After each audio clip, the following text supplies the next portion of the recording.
Everyone, welcome to Law of Assumption Coaching. Thank you so much for coming back here again and I hope you guys are doing awesome. All right, so आज मैं बात करने वाली हूँ, अगर आप लोगों से by any chance अगर आप सैट्स करने की सोच रहे हैं, यानी स्टेट अकिन टू स्लीप वाली जो टेक्निक है जो नेविल सर ने हम सभी लोगों को दी है, अगर वो ट्राई करना चाहते हैं लेकिन एंड सीन को आप इमेजिन नहीं कर पाते, आप first person point of view से चीज़ों को इमेजिन नहीं कर पाते, या इमेजिनेशन के जो पर्टिकुलर सीन्स हैं जिसमें आप XYZ पर्सन को देख रहे हैं, आप खुद को देखने की कोशिश कर रहे हैं, अपने हाथों को देखने की कोशिश कर रहे हैं, अपनी प्रेजेंस उस सीन में महसूस करने की कोशिश कर रहे हैं, but there is nothing which is working out, तब आपको क्या करना चाहिए और क्या बिना सैट्स के आपकी जो डिज़ायर है वो क्या फुलफिल नहीं होगी।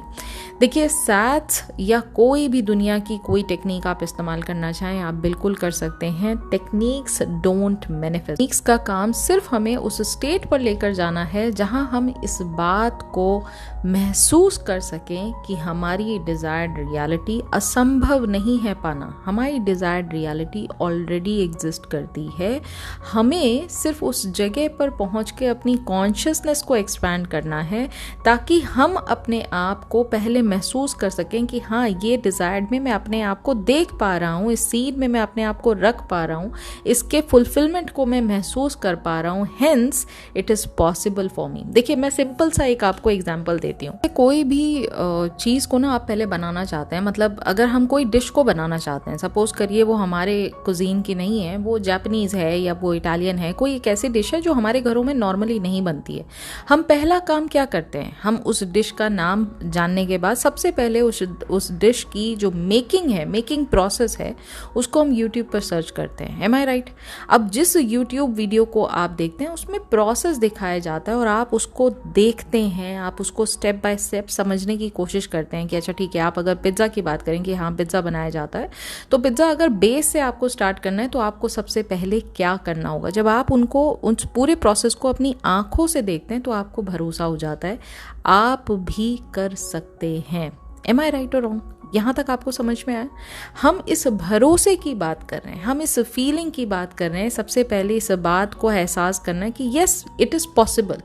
I am not only looking at my 3D reality where it is showing me that it is not possible, because in my own heart, in my own mind, I am just highlighting the fact कि मेरे अंदर limitations है, मेरे अंदर जो belief system है वो negative चल रहा है।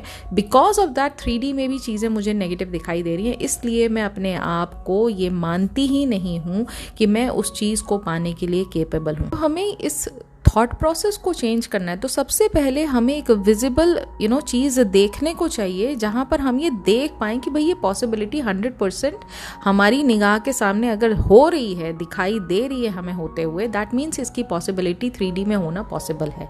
हम अपने अंदर वो नेगेटिव फीलिंग जो हमारे अंदर चल रही थी उसको हम बॉयकॉट करते हैं, उसको हम डिस्कार्ड करते हैं और उसकी जगह हम एक पॉजिटिव सीड का प्लांटेशन करते हैं by doing the sats exercise, जिसमें हम इमेजिनेशन में अपनी डिज़ायर को पूरा होते हुए देखते हैं। ठीक है, अब जैसा मैंने कहा कि टेक्निक्स डोंट मैनिफेस्ट, तो हमें इमेजिनेशन की ज़रूरत क्या है? बिल्कुल ठीक बात है, आपको इमेजिनेशन की कोई ज़रूरत नहीं, लेकिन जैसा मैंने कहा आपकी पॉसिबिलिटी, आप ऐसा कर सकते हैं, उसको विजुलाइज करते हैं आप। अगर पॉसिबिलिटी पर आपने भरोसा कर लिया कि हाँ पॉसिबल तो है, सिर्फ मुझे उसके लिए प्रैक्टिस करने की ज़रूरत है, हमें उसकी तरफ आगे बढ़ने के लिए उस प्रोसेस को स्टेप बाय स्टेप फॉलो करने की ज़रूरत है और खुद को उस प्रोसेस में मास्टर करने की ज़रूरत है, तब हम उस जगह पर पहुँच जाएंगे। एम आई राइट और रॉन्ग? यहाँ तक सबको समझ में आ गया? अब दूसरी बात करते हैं।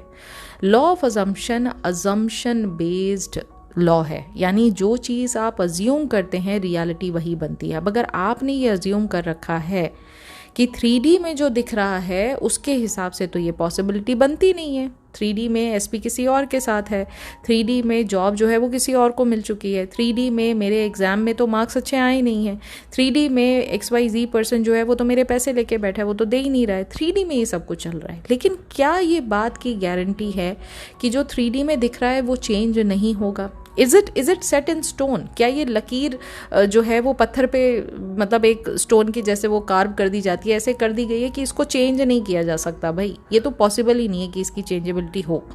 क्या ऐसा है? Absolutely not. तो जब किसी चीज़ को आप खुद नहीं मान रहे हैं कि 3D में ये 100% अश्योरिटी है, इसको चेंज नहीं किया जा सकता, आप ये मान ही नहीं रहे, आप खुद ही कह रहे हैं कि नहीं 3D चेंजेबल है।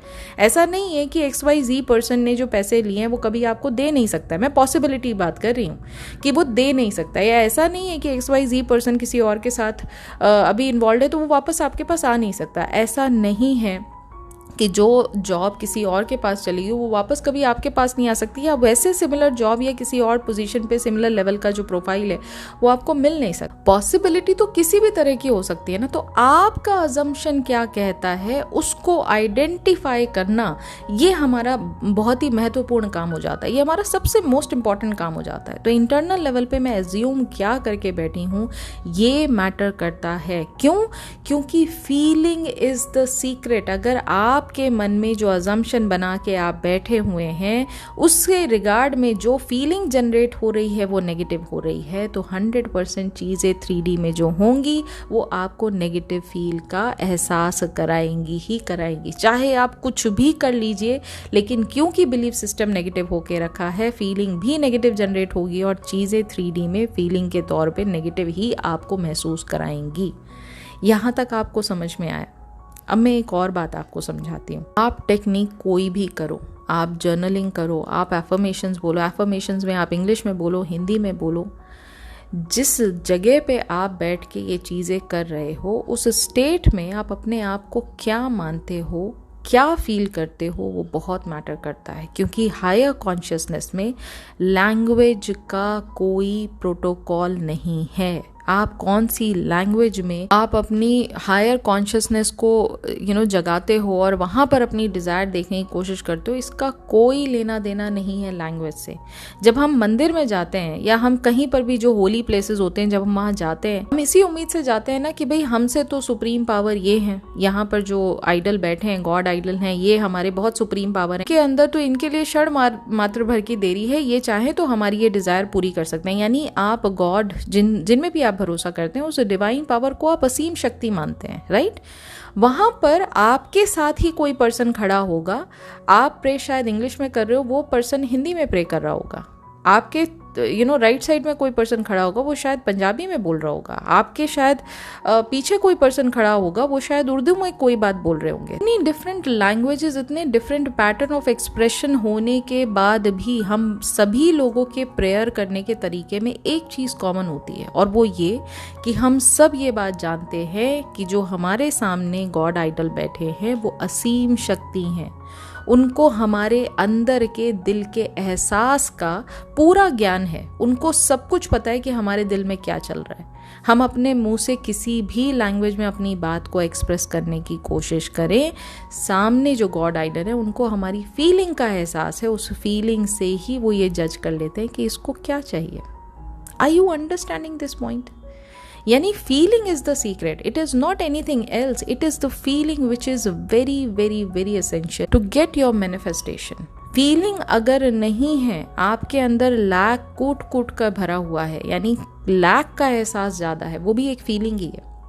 फीलिंग तो है, अब बिना फीलिंग के कोई चीज़ आप कहो ना कि मेरे अंदर फीलिंग नहीं है, मुझे फीलिंग नहीं आती, अपनी डिज़ायर को लेकर मुझे फीलिंग नहीं आती, एब्सोल्युटली रॉन्ग। आपको फीलिंग आती है, लेकिन आपको फीलिंग 3D के लिए आती है, आपको डिज़ायर के लिए इसलिए फीलिंग नहीं आती। आप अपने आप को 3D का बीइंग मानते हैं, इसलिए आप 4D रियलिटी को एक्सेप्ट नहीं कर पा रहे हैं, इसलिए उसको जो एहसास होना चाहिए फिल्मेंट का, वो एहसास हम नहीं कर पाते, क्योंकि हमारी पूरी की पूरी एनर्जी तो 3D को फील करने में लगी रहती है ना। इसको आप ऐसे समझिए, जब आप मूवी देखने के लिए जाते हैं तो 3D ग्लासेस आपको दिए जाते हैं ना मूवी देखने के लिए। अब 3D ग्लासेस इसलिए दिए जाते हैं ताकि वो जो इफेक्ट है 3D का, वो बिल्कुल ऐसे लगे कि मेरी आंखों के सामने सब कुछ हो रहा है। तो जब उसमें कोई एक्शन इम्पैक्ट आता है तो हम एकदम से ना उस पूरे के पूरे एक्शन सीन को थ्रिलिंग के फॉर्म में महसूस करते हैं, क्योंकि हमारे सामने वो जो पूरा इफेक्ट है वो इतना रियल लगता है कि हम मान जाते हैं कि हाँ भाई ये सच्चाई है। ऑन द कॉन्ट्री, एक पर्सन ने लगा के भी रखा हुआ है, लेकिन उसका दिमाग जो है वो कहीं ऑफिस की टेंशन में चल रहा है या घर के किसी टेंशन को लेकर वो लेकर आया है मूवी देखने के लिए, उसका क्योंकि ध्यान उस जगह है ही नहीं, तो वो कहाँ से फील करेगा उस इम्पैक्ट को? वो फील ही नहीं कर पाएगा।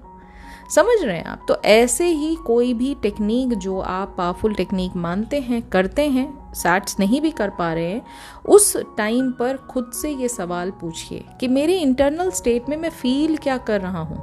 Is it a positive feeling और अ नेगेटिव फीलिंग? बस इतना एहसास करना काफ़ी है। Don't get into the two deep meaning कि भाई मेरी विश फुलफिलमेंट की फीलिंग आ रही है मुझे या नहीं आ रही है, मेरे को ये एहसास हो रहा है कि मैं मैरिड हूँ अपने एसपी के साथ या नहीं, मुझे वो जॉब मिल चुकी है, इस चीज़ का एहसास है या नहीं। Forget about that. आप सिंपली सिर्फ इस फीलिंग का एहसास करें कि क्या मुझे इस 3D के अलावा जो पॉसिबिलिटी हो सकती है अपनी 3D के कॉन्टेक्स्ट में मेरी डिज़ायर को लेकर, क्या वो पॉसिबिलिटी में मैं बिलीव करता हूँ? अगर हाँ, तो आपका समझ लो 90% काम तो वहीं हो गया, क्योंकि अब आप पॉजिटिव चीज़ों को अलाउ कर रहे हैं अपनी कॉन्शियसनेस में आने के लिए। आप पॉसिबिलिटी को वैल्यू दे रहे हैं जो कि पॉजिटिव है आपकी लाइफ में। फ्यूचर तो आपके थॉट प्रोसेस पे डिपेंड करता है ना।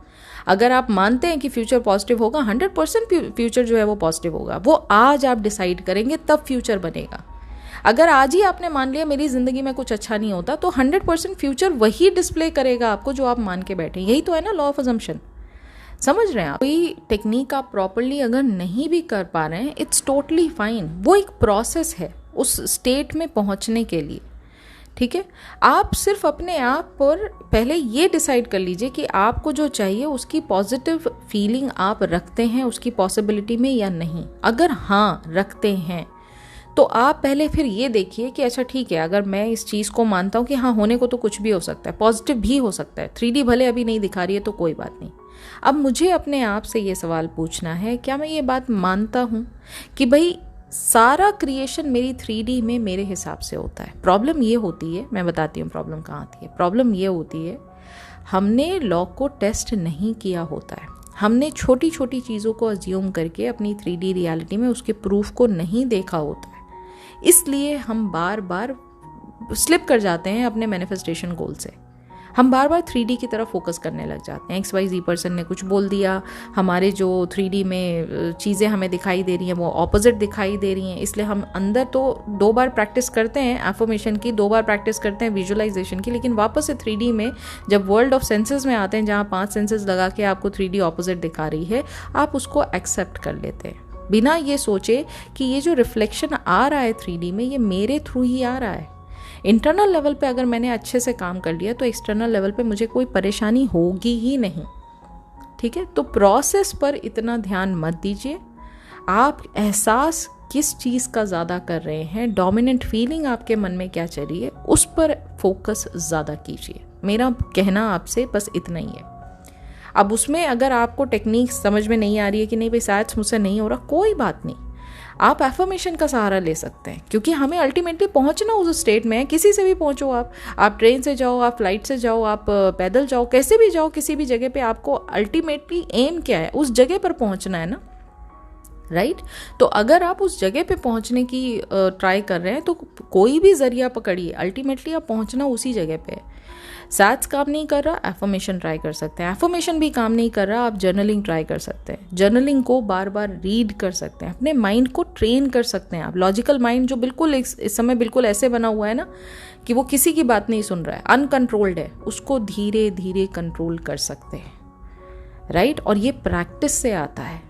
प्रैक्टिस से आप अपने डिज़ायर में मास्टर जो फुलफिलमेंट है ना, उसके फुलफिलमेंट को महसूस करने के लिए आप जब जब उस चीज़ को प्रैक्टिस करेंगे आप मास्टर बनते चले जाएंगे। फिर आपको कोई नहीं रोक पाएगा अपनी डिज़ायर को 3D में पाने के लिए। साथ ही साथ फेथ को डेवलप अगर करना है तो लॉ को टेस्ट करना पड़ेगा। छोटी छोटी चीज़ों पे जिनसे आपका कोई लेना देना नहीं है, छोटी छोटी बातें जिनसे आपकी लाइफ में कोई उथल पुथल नहीं मचती है, वो छोटी छोटी चीज़ों को मैनिफेस्ट करते रहिए। साथ ही साथ उससे फेथ जब डेवलप होता है तो आप बाहरी दुनिया की कोई भी बताई हुई चीज़ पर इमीडिएटली बिलीव नहीं कर लेते हैं। ऑलराइट, सो ये मैं आपको कहना चाह रही हूँ कि टेक्निक के पीछे मत भागिए। आपकी फीलिंग क्या है अंदर की, उस पर एहसास करिए। और जैसा मैंने कहा, आप फील तो 100% कुछ ना कुछ करते हैं। जब आप ये कहते हैं ना मैं न्यूट्रल हूँ, न्यूट्रल आप कभी नहीं होते हैं। अगर आप ये कहते हैं कि मुझे मेरी डिज़ायर को लेकर फीलिंग नहीं आती है, हो सकता है कि आप डिज़ायर के फुलफिलमेंट को उस समय महसूस ना कर पा रहे हो, लेकिन ये बात फैक्ट है कि उस समय आप 3D में 100% मौजूद हैं। तो फीलिंग तो आ रही है ना आपको 3D को लेकर, रियलिटी किसी को तो मान रहे हैं ना आप उस समय उस वक्त 3D में, राइट। तो यही मैं कहना चाह रही हूँ कि जिस दिन ये आप आइडेंटिफाई कर लेंगे ना कि इस प्रेजेंट मोमेंट में मैं इस समय कहाँ मौजूद हूँ, मैं 3D में मौजूद हूँ या मैं 4D में मौजूद हूँ, आप अपनी क्रिएशन को उसी हिसाब से इंपॉर्टेंस देने लग जाएंगे, उसी हिसाब से आप वैल्यू देने लग जाएंगे, और आप खुद देखेंगे कि मैनिफेस्टेशन भी उसी हिसाब से आपकी 3D में जनरेट होने लग जाएगी। ऑल राइट, सो ये थी आज की वीडियो। आई होप आज की वीडियो से आपको क्लैरिटी मिली होगी, और इससे रिलेटेड अगर आपके कुछ क्वेश्चंस हैं तो आप मुझसे कमेंट डाउन करके मुझे पूछ सकते हैं। आज की वीडियो अगर पसंद आई तो वीडियो को लाइक ज़रूर कीजिएगा। अगर आप इस चैनल पर न्यू हैं तो चैनल को सब्सक्राइब कर लीजिए। ज़्यादा क्लैरिटी के लिए आप और VIP मेंबरशिप प्रोग्राम जो है वो भी ज्वाइन कर सकते हैं, जहां नेविल सर की जो 3 किताबें हैं हम ऑलमोस्ट ख़त्म कर चुके हैं। We are on chapter number 22 of the book your faith is your fortune. ये मैंने आज ही अपलोड किया है वहाँ पे हिंदी में। अगर आप सीखना चाहते हैं नेविल सर की जो टीचिंग्स हैं उनको, आप VIP मेंबरशिप प्रोग्राम यूट्यूब से ले सकते हैं। 399 पर मंथ में आपको ये मिल जाता है, बहुत ही सिंपल प्राइस में, और आपको कॉन्टेक्स्ट यहाँ पर बहुत अच्छा मिल जाएगा क्योंकि हिंदी में है, बहुत ही डीपर मीनिंग और बहुत ही स्पिरिचुअल मीनिंग से रिलेटेड मैंने यहाँ पर पूरी की पूरी जो चैप्टर्स हैं, लेक्चर्स हैं, उनको हिंदी में ट्रांसलेट किया। अगर आप वर्कबुक लेने में इंटरेस्टेड हैं तो गिवन नंबर पर मुझे कॉन्टैक्ट कर सकते हैं। दोनों वर्कबुक सेम प्राइस में 499 के प्राइस में आपको अवेलेबल मिल जाएगी। अगर आप 1-to-1 कोचिंग लेने में इंटरेस्टेड हैं तो फिर से इसी गिवन नंबर पर आप मुझे कॉन्टैक्ट कर सकते हैं। सक्सेस स्टोरी अगर आपके माइंड में कोई है जो आप शेयर करना चाहते हैं अपने से रिलेटेड, किसी और से रिलेटेड, तो आप इस गिवन ईमेल आईडी पर मुझे शेयर कर सकते हैं। मैं बहुत जल्दी मिलूंगी इन द नेक्स्ट वीडियो। तब तक अपना ख्याल रखिए एंड हैप्पी मैनिफेस्टिंग।